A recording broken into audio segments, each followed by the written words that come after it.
애국 국민 여러분, 사랑하는 대한애국당의 당원 동지 여러분, 문재인이 미국 방문했을 때 백악관에 뭐라고 적은지 아시죠? 대한미국이라고 적었습니다. 우리는 그것이 실수인 줄 알았습니까? 그렇지 않습니다. 저 종북 친북 세력들은 대한민국을 대한미국이라 합니다. 대한민국이 미국의 식민지라는 표현입니다. 이것은 문재인이가 등장하자마자부터 미국에 도발을 한 거예요. 그냥 모른 척하고 대한미국이라고 적었어요. 그리고 9월 19일 날 평양 가서 그 고난의 행군을 한다고 250만 300만을 굶겨 죽인 저 북한 괴뢰 정권에 앞에 놓고 그들은 뭐라고 했습니까? DNA라고 했습니다. DNA, 불량한 DNA라고.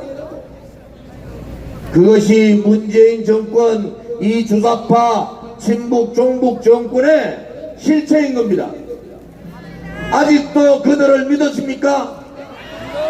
아직도 문재인이가 대통령이라고 믿고 계세요? 제가 오늘 다시 한 번 더 말씀드리겠습니다.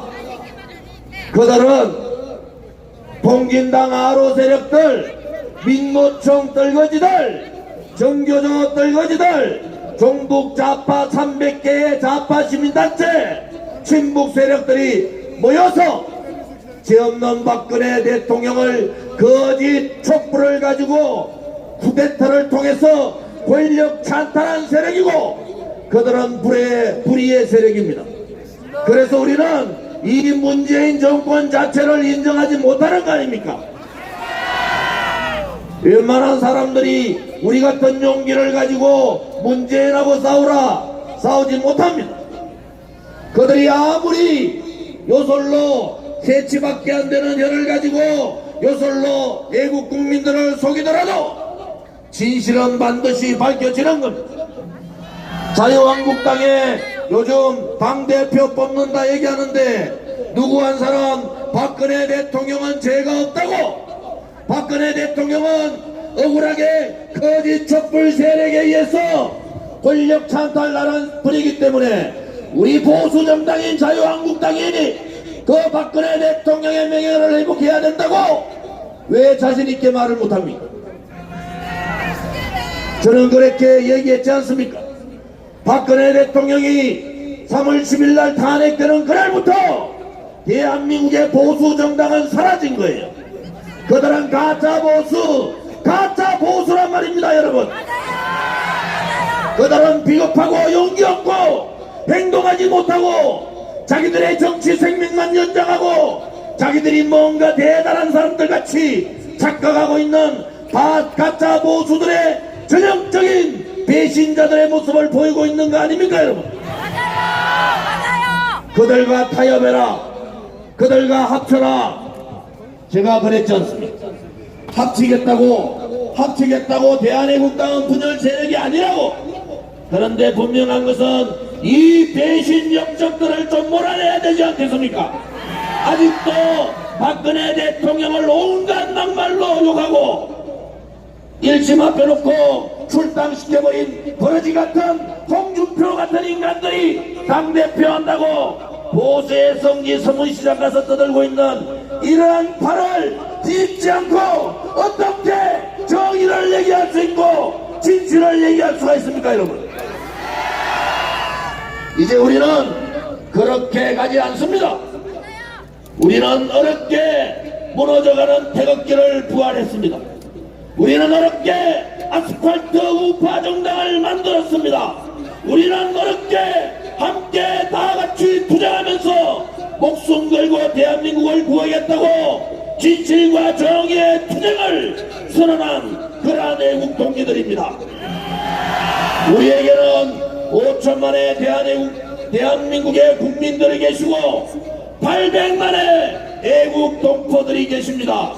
두려워할 필요가 없습니다. 겁먹을 필요도 없습니다. 우리가 반드시 승리하기 때문에 우리는 자신감을 가지고 우리의 길을 뚜벅뚜벅 가지면서 새로운 대한민국을 만들어야 합니다.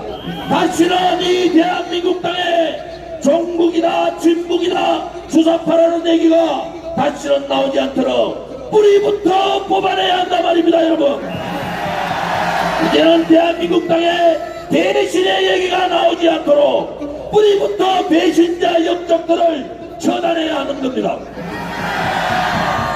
요즘 손석희 꼬라지가 이상해졌더만요.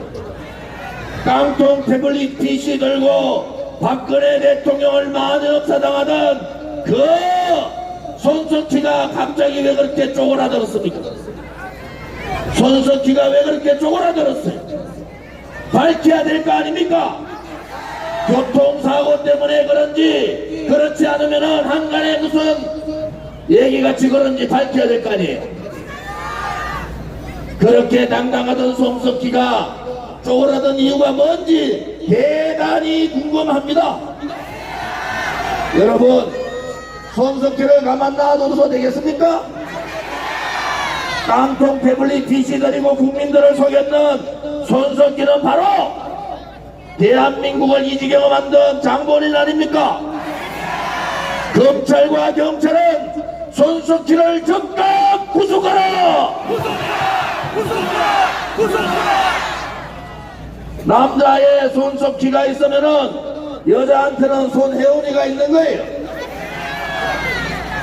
두 남자 손석희, 여자 손혜원이가 대한민국을 다 말아먹었다가 이제 실체가 밝혀집니다. 여러분, 그들은 이 거짓을 그냥 덮으려고 해요. 드럼쿵 때도 덮고 김태우 때도 덮고 이 신재민 때도 덮고 다 덮습니다. 그런데 덮지 못하는 게 뭔지 아세요? 국민들의 여론은 덮지 못하는 겁니다. 국민들이 그들의 적폐를 차곡차곡 이 왼쪽 가슴에 차곡차곡 채워두고 있는 겁니다. 언젠가는 너희들이 이 권력 쿠데타, 이 쿠데타 세력들을 몰아내는 날이 언젠가는 있을 거라고. 그러나 그날이 멀지 않았습니다. 여러분, 그날이 다가왔습니다. 우리가 3월 1일 3월 10일 날 지금 인구의 지금 집회에 5배 10배가 모여서 청와대를 다 같이 진군하는 그날, 우리는 그날 광화문에서 촛불 쿠데타의 복수를 해야 합니다. 촛불의 쿠데타가 있어서면은 태극기는 태극기의 혁명이 있는 겁니다. 촛불 쿠데타가 불이면은 태극기는 정의인 겁니다. 우리 정의가 반드시 승리하고 대한민국에 하나님이 계신다는 그러한 생각을 하고 우리는 다 같이 이 태극기로 함께 뭉쳐야 합니다. 여러분, 당당하게 서읍시다. 그리고 멋있게 서읍시다. 우리한테 지어진 운명이고 우리한테 주어진 역사적 책무면은 우리 아들, 딸과 손자를 위해서 당당하게 목숨 걸고 싸우는 그러한 애국동지가 되어주기를 바랍니다. 죄 없는 박근혜 대통령을 구출하자! 저 종북 세력들, 권력 찬탈 세력들을 국제적으로 몰입시키고 심판하는 그날까지 태극기를 들고 그들을 심판하자! 우리가 반드시 이긴다는 신념을 가지고 다 함께 투쟁하자! 다음 주에는 박근혜 대통령님의 68회째 생신입니다.